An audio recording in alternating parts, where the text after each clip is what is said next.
Hello and welcome to the channel. My name is Peter and this will be the 11th article in the series about the swimming rules.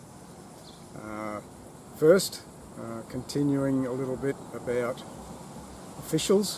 When these articles were first written around 2005, accreditations only required instruction and practical assessment by an examiner of officials, and most fully qualified referees could do that for you. Now around here it's all been changed. It's all study modules on paper which need to be done in advance, followed up by a practical assessment by a dedicated assessor. Not all referees can do accreditations for you, and there are only a couple of assessors in our entire region here. So that hasn't made it any easier. I would still like to encourage as many as possible to get accreditations for whatever jobs they're doing on Carnival Day. So if you're at all interested, you can approach your club committee or any technical officials who may be present at a swim meet, and they can at least put you in contact with an assessor. Now on to the subject of this week's article, which is labelled Laneropes and the Pool Floor, and I'll start with the rule. Here on the list of infractions here, under the race, here they are: took a stride or stepped from the bottom of the pool, and the other one is pulled on the lane rope. These are the infractions for which you can be disqualified. Now, generally it's good policy for swimmers to stay right away from the pool floor and the lane ropes.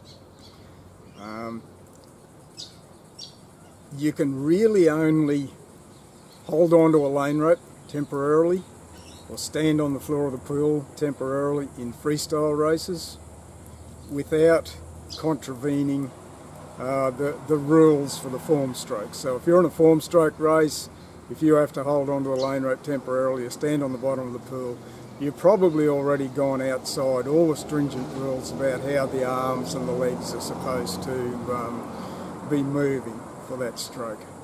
So you've already been disqualified. It's just unfortunate if you've got a mouthful of water or a cramp in a leg muscle or something. Sorry.